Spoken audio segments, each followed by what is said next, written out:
Hello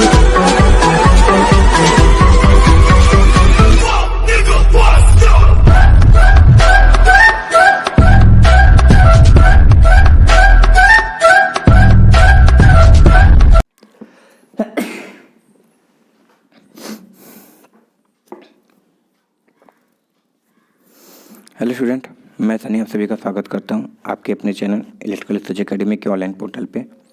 हम लोग GS के क्वेश्चन देख रहे हैं जो एएलपी टेक्नीशियन वालों के लिए खासकर बहुत ज़्यादा इंपॉर्टेंट है, क्योंकि सिलेक्शन तभी होगा जब तुम अभी से पढ़ना स्टार्ट करोगे।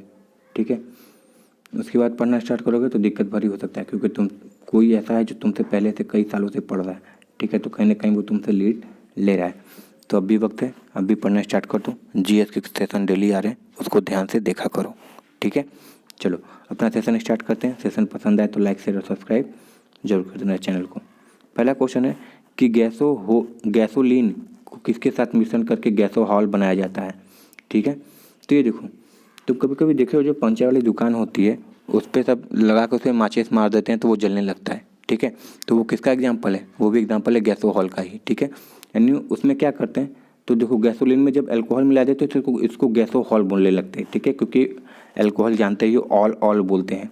ठीक है, उसी तरह होता है। तो जब इथाइल अल्कोहल, ठीक है, जब गैसोलीन के मिला कर देते हो तो वो गैसोहॉल का रूप ले लेता है। और पता ही अल्कोहल में क्या हो सकता है, आग लग सकती है, इसलिए उसमें क्या हो जाती है, आग लग जाती है, तो इसको बोलते हैं इथाइल अल्कोहल। ठीक है, चलो अगला क्वेश्चन देखते हैं। क्वेश्चन क्या पूछा है कि तत्कालिक ऊर्जा शक्ति के लिए धावकों को कौन सा पदार्थ दिया जाता है। तो क्या दिया जाता है? सर ग्लूकोज दिया जाता है।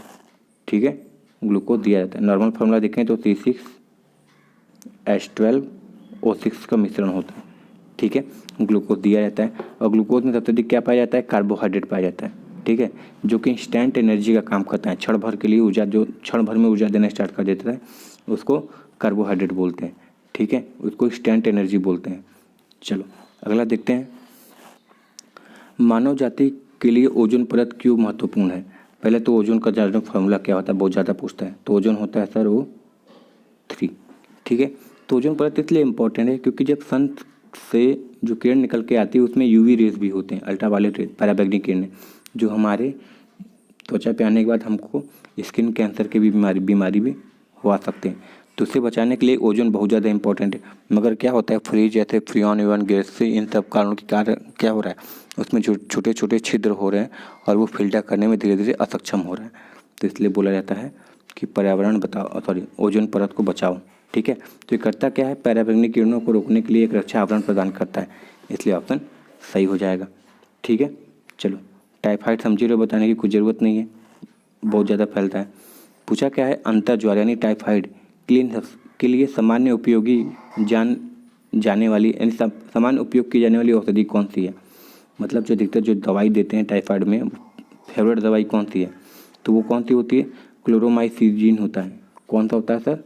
क्लोरोमाइसिजिन होता है, जो टाइफाइड में अधिकतर डॉक्टर सलाह देते हैं। ठीक है, और बहुत ज़्यादा फेमस है। सही है ना, जिसको याद रखना, क्लोरोमाइसिजिन होता है। चलो अगला देखते हैं। गैस की लौ को सबसे गर्म हिस्सा कौन सा होता है? याद रखना, गैस की लौ का सबसे जो गर्म हिस्सा होता है वो बाहरी परत होता है। ये जो जल रहा है तो जो बाहरी परत तुमको दिखता है, यानी बाहरी एक्सटर्नल जिसको बोलते हैं, वो सबसे ज़्यादा गर्म हिस्सा होता है। और वही क्या होता है, हमारे बर्तन के कांटेक्ट में आता है, इसलिए गर्म होता है। ठीक है, तो कौन सा लिखा है? ज्योतिहीन क्षेत्र। और जानते हो ये कभी प्रकाश नहीं देते, प्रकाश अंदर वाली जो लौ होती है वो देती है। ठीक है, तो ज्योतिहीन क्षेत्र होता है, मगर ये होता क्या है, सबसे बाहरी परत जो होती है वो होता है। ठीक है, तो ये गैस की लौ सबसे गर्म हिस्से में होती है। सही है, चलो अगला देखते हैं। सोने का शुद्ध रूप कितने कैरेट का होता है? 24 कैरेट, यानी 100%। अगर ये 18 कैरेट हो जाए तो यानी 75%, 12 कैरेट हो जाए तो 50%, इस तरीके से चलाने लगता है। ठीक है, चलो अगला देखते हैं। सीने बार किसका अयस्क है? ठीक है, तो जो सीने बार होता है हमारा एक ही का अयस्क है, जिसको क्या बोलते हैं? Hg, यानी मरकरी का अयस्क है। तो बोल देंगे सर सीने बार हमारा पारे का अयस्क है। ठीक है, जैसे एल्युमिनियम किसका है, तो एल्युमिनियम सर बॉक्साइट का है, उसी तरह। ठीक है, चलो अगला देखते हैं। शरीर के ताप को नियंत्रित किसके द्वारा किया जाता है? ठीक है, तो जो ताप का जो शरीर के ताप का नियंत्रण करता है, पहले तो ग्रंथि पूछेगा तो क्या लिखोगे सर? हाइपोथैलेमस। हाइपोथैलेमस ग्रंथि होता है जो हमारे ताप को नियंत्रित करता है, ठीक है। और अगर वो ऑप्शन उन्हें देगा तो फिर आरबीसी बोलते हैं इसको, आरबीसी, रेड ब्लड कॉर्पसल पाए जाते हैं, ठीक है। लाल रक्त कणिकाओं को द्वारा हम नियंत्रित कर सकते हैं अपने शरीर के तापमान को, ठीक है। इसको याद रखना बहुत ज़्यादा इंपॉर्टेंट है। अगला देखते हैं।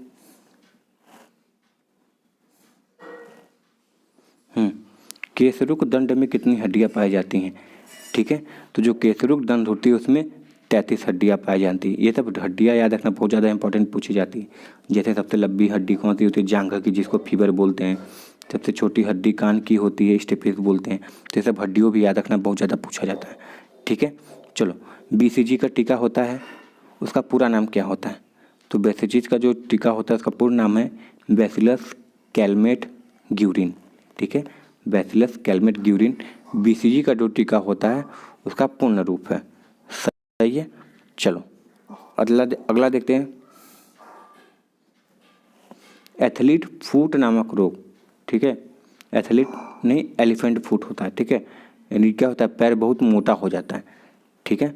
तो वो जो फुट नामक रोग होता है वो किसके द्वारा होता है? तो सर ये होता है हमारे कवक यानी फंगस द्वारा, फंगस की बीमारी होती है, इसके द्वारा होता है, ठीक है ना। इसको याद रखना। दूसरा क्या है? दमा यानी अस्थमा नामक रोग किसके द्वारा होता है? तो सर जो अस्थमा यानी दमा नामक रोग होता है वो होता है कवक द्वारा, फिर वही फंगस द्वारा ही होता है। इसमें सांस की बीमारी होने लगती है बहुत ज़्यादा, ठीक है। सांस फूलना उलना इस बीमारी के अंतर्गत आता है, जिसको बोलते हैं दमा है क्या तुमको, ठीक है। चलो, हल्का सा भी चलेगा तो सांस फूलने लगेगा। फाइलेरिया नामक रोग किस कारण से होता है? ठीक है, एक मलेरिया होता है जो मादा एनोफिलिस से होता है और एक फाइलेरिया है, ठीक है।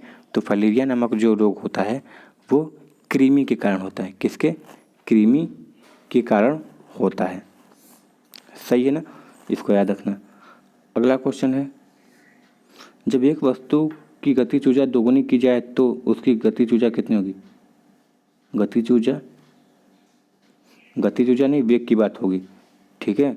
यहाँ पे गतिज ऊर्जा नहीं होगा। देखो, क्वेश्चन तभी सही है जब तुम समझ में आने लगे पूछ क्या रहे हैं, वेग दुगुनी हो जाए, ठीक है। तो याद रखना, हमको पता है कि जो काइनेटिक एनर्जी होती है वो क्या होती है सर? हाफ mv² होती है, और स्थितिज ऊर्जा होती है तो mgh लिखते हैं, ठीक है। तो इसमें पूछा क्या है कि बताओ गतिज ऊर्जा में जब वेग दुगना हो जाए तो गतिज ऊर्जा क्या होगी? तो जब वेग दुगना करेंगे तो 2 का 2v² हो जाएगा, 2v यानी 4v² हो जाएगा, यानी कितना बढ़ जाता है फिर सर?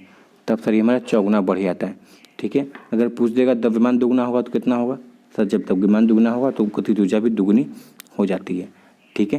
तो याद रखना, गतिज ऊर्जा हमेशा क्या हो जाती है? वेग जितना अधिक बढ़ेगा उसका स्क्वायर वर्ग लगता है तो उतने गुना बढ़ जाती है, ठीक है ना। चलो, और जो स्थितिज ऊर्जा होती है वो ऊंचाई पर निर्भर अधिक करती है, ठीक है ना। चलो अगला देखते हैं। सूत्रकणिका को अन्य नाम से भी जाना जाता है, ठीक है। सूत्रकणिका को और किस नाम से जाना जाता है? तो सर माइटोकॉन्ड्रिया के नाम से भी जाना जाता है।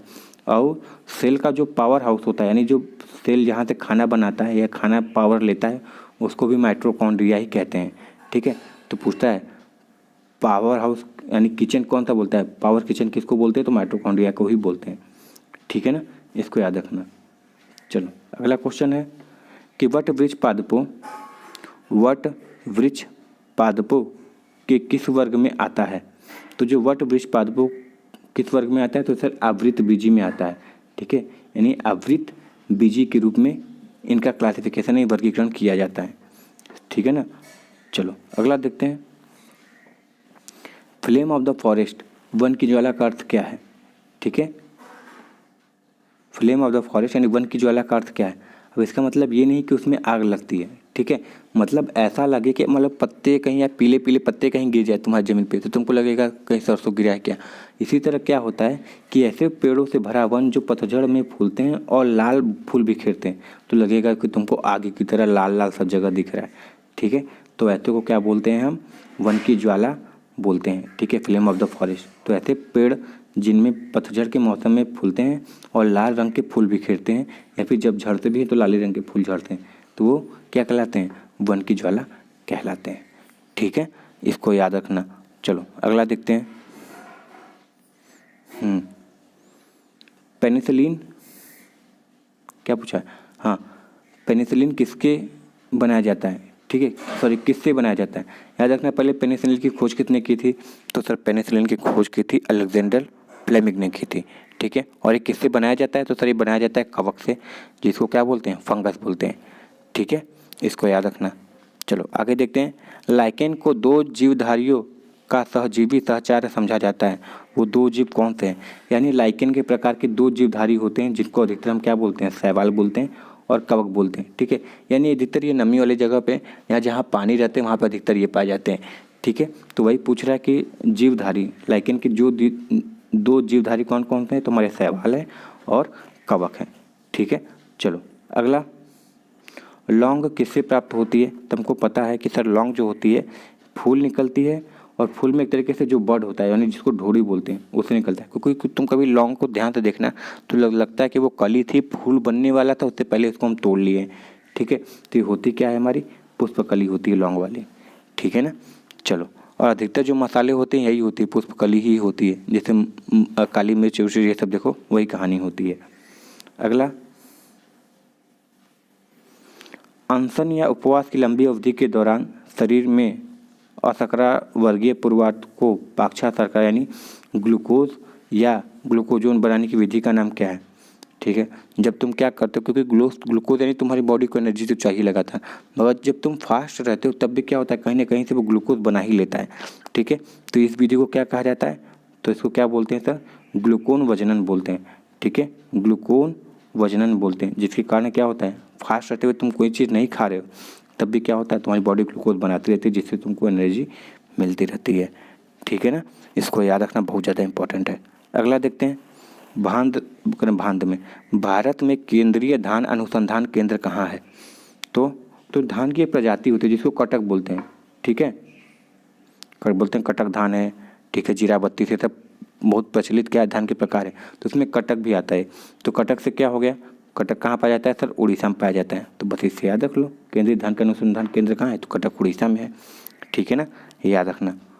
सही है। चलो अगला क्वेश्चन देखते हैं। और बाबू सेशन पसंद है तो इसको लाइक शेयर सब्सक्राइब जरूर कर देना चैनल। अगला क्वेश्चन है, किस वैज्ञानिक को प्रकाश संश्लेषण पर कार्य करने के लिए नोबेल पुरस्कार मिला? यानी एक ऐसी प्रक्रिया जिसमें पौधा अपना भोजन स्वयं बनाता है उसको प्रकाश संश्लेषण यानी फोटोसिंथेसिस कहते हैं। इसमें सनलाइट का प्रयोग करता है, कार्बन डाइऑक्साइड का प्रयोग करता है, पानी से मिनरल लेता है ज़मीन से, ये सब चीज़ों का प्रयोग करता है। ठीक है, तो ये किसको नोबेल पुरस्कार मिला था? तो सर मिला था मेलविन कैल्विन को। किसको? मेलविन कैल्विन साइंटिस्ट है जिन्होंने फोटोसिंथेसिस के बारे में अध्ययन किया, तो इसलिए उनको मिलने लगा। ठीक है, चलो अगला, किस पदार्थ के संचय से मांसपेशी में थकावट पैदा होती है?